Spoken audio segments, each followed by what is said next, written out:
angazhimet e zyrtarëve publik, presioni i punës, për shkak të aktiviteteve të shumta, të cilat ndoshta nuk janë planifikuar si duhet në fazën fillestare atëherë kur duhet, kjo i bën do të thotë që ata të performojnë jo në pajtueshmëri me ligjet dhe rregullorët në fuqi.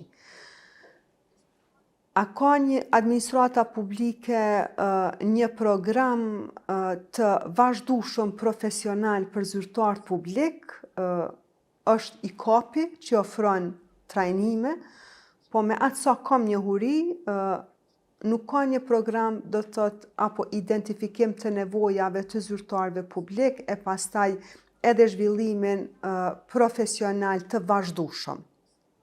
Mund të jem edhe gabim, por që shpesh shoh që edhe zyrtarët e administratës do të thotë për disa çështje të prokurimit publik e financave publike ka trajnime jashtë që ofrohen, që mendoj që ato trajnime ishte dashur me u ofru prej shtetit, prej administratës publike.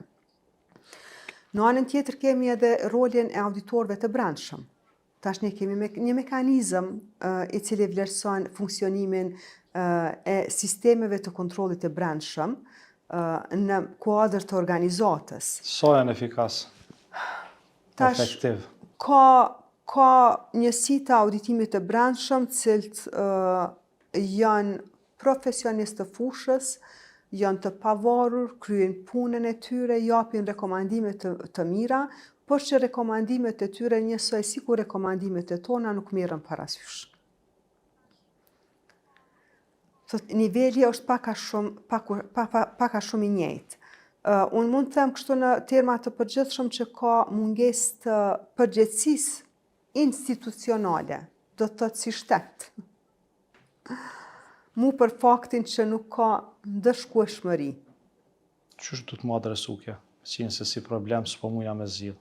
A ka ndonjë rekomandim qysh me adresu çështjen e pandëshkueshmërisë? Që është kulturë pothuajse në secilin institucion. Nëse secili institucion i kryen detyrat dhe përgjegjësitë në kuadër të mandateve të veta për cilat thirrën, mendoj se është e vetmja mënyrë. Nëse ne si zyre kombëtare auditimit kryejmë auditime në interes të qytetarëve, përmbushim mandatin tonë kushtetues dhe ligjor, japim rekomandime, jemi transparent, llogaridhënës ndaj kuvendit. Në rast se kuvendi pastaj e mban llogaridhënës ministrin për rekomandime, kemi një kuvend funksional, është një komision për mbikëqyrje të financave publike, i cili e ka për detyrë të shqyrtoj raportet e auditorit dhe s'po kanë kohë ata që 2 vjet me... Po tash e kemi një mungesë, një hall do të thotë ky që në sistem mungon. Kemi sistemin e drejtësisë. Tash pa dasht me e nënvlerësu, po unë shoh s'paku kam dëgju në rrjete sociale, në lajme që për disa raste cilat ne kemi dërgu tek prokurori i shtetit, cilat mendojmë se kanë elemente potenciale të veprës penale, në Shqipëri s'paku inicon edhe ngrit akt akuzë për raste të njëjta. S'paku për atë sa e lexoj. Ndërsa në Kosovë po ignorojnë. Edhe ne kemi dallimen, edhe në diskutimet që kemi pas me prokurorin e shtetit, do të thotë shohim, ne nuk mund me i kuptu ata nuk mund na kuptojnë neve.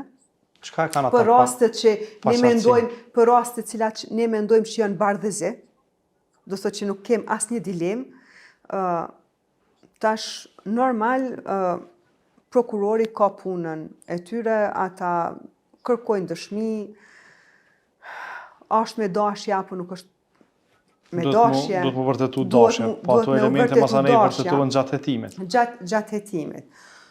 Po jemi në diskutim, do të thotë këto punëtori që po i mbajmë, po shpresoj që do të na shërbejnë edhe neve, që të shohim do të thotë të kërkojmë më shumë dokumente në entitet, shkojmë atutje, normal ne kemi një mandat, nuk jemi hetues. Ne mbajmë intervista, po intervista për objektive në auditimit për cilin e kemi dërgu. Mbledhim informacion, po informacion në kuadër të do të thotë mandatit cilin e kemi.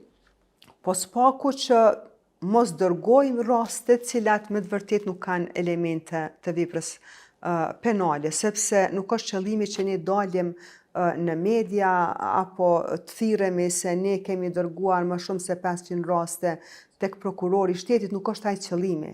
Qëllimi është forcimi i sundimit të ligjet. Por që i kemi pak knatësitë tona në këtë drejtim. Si që i kanë edhe shumë tjerë në raport me sistemin e drejtësisë. Folëm për disa prej gjetjeve, po më intereson në raport me subvencionet publike. Çka janë mangësitë më të shpeshta që auditorët i kanë gjetë në mënyrën se çu janë nda, çu janë menaxhu, po edhe çu janë monitoru subvencionet? Tek subvencionet është një rregullore e përgjithshme, po pastaj çështja e subvencioneve rregullohet edhe në kuadër të organizatave buxhetore, e që zakonisht duhet shkojë me thirrje publike, me kritere të caktuara, e që ato subvencione cilat jipen pastaj duhet të monitorohen, do të kërkohet një raport kthyes për subvencionin që është dhënë, për të vlerësuar, do të thotë nëse është arrit objektiva për cilën përfituesi i parave publike, do të thotë ka marrë fonde publike, është subvencionuar. E thash edhe më herët, përveç procedurave të prokurimit publik, subvencionimi mbetet, do të thotë, ende një çështje kritike. Ka subvencionime pa thirrje publike, tek fusha e sportit, federatat e futbollit, në nivelin lokal ka subvencionime për kategori të ndryshme, do të thotë qoftë sociale, për aspekte financiare, aspekte shëndetësore, kemi pasur raste, cilat janë të rregulluara pastaj me ligjet, do të thotë në nivel qendror, siç është, do të thotë Fondi për sigurime shëndetësore, trajtimi i pacientëve jashtë institucioneve shëndetësore publike. Mangësi në dhënien e subvencioneve pa kritere, edhe kjo, do të thotë mangësi në monitorimin, do të thotë jepet subvencionime, po pastaj nuk monitorohet, do të thotë kjo është monitorimi është pjesa, do të thotë ma e brisht, do të thotë ende nuk është ajo kultura që pavarësisht do të thotë me i shku deri në fund edhe me e përmbylla ciklin e llogaridhënies me raport e me vëzhgime fizike, dalje në terren për të vlerësuar, do të thotë nëse subvencionimi ka arrit objektivat. Zënja auditore, në cilat fusha mendoni që qeveria duhet të marrë masa urgjente për me menaxhu paron publike?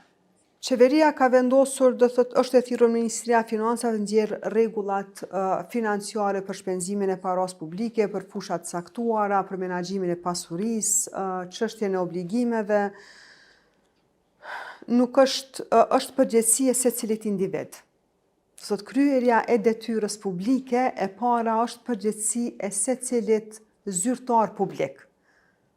Fillon qysh nga roja, po e themi kështu te dera, sigurimi, e deri tek ministri e kryeministri, tek kryetari i komunës, nëse secili zyrtar publik e kryen detyrën me përgjegjësi dhe me integritet, vetëm kur e kuptojmë rëndësinë e të qenurit zyrtar publik. Sa i përket qeverisë, ka çështje cilat janë sistemike, e cilat i takojnë, ju e përmendet më herët çështjen e vendimeve gjyqësore, do të thotë një çështje që gjykata ja ka dhënë epilogun duhet, do të thotë, të trajtohet. Ka pasur çështje edhe tek vetë ministritë që nuk kanë gjetur, po e them, bashkëpunim apo komunikim për adresimin e çështjeve në nivel qendror, rasti me pagesën e kujdestarive tek Ministria e Mbrojtjes, ka çështje, do të thotë, që ka nevojë si kabinet qeveritar të ulen, të bashkëbisedojnë për çështje të cilat janë sistemike. Përgjegjësitë pastaj në nivel lokal janë të tjera, do thotë i takojnë secilit kryetar veç për shkak se komunat janë të decentralizuara. Dhe përgjegjësia i takon në këtë rast në sistemin publik është individuale.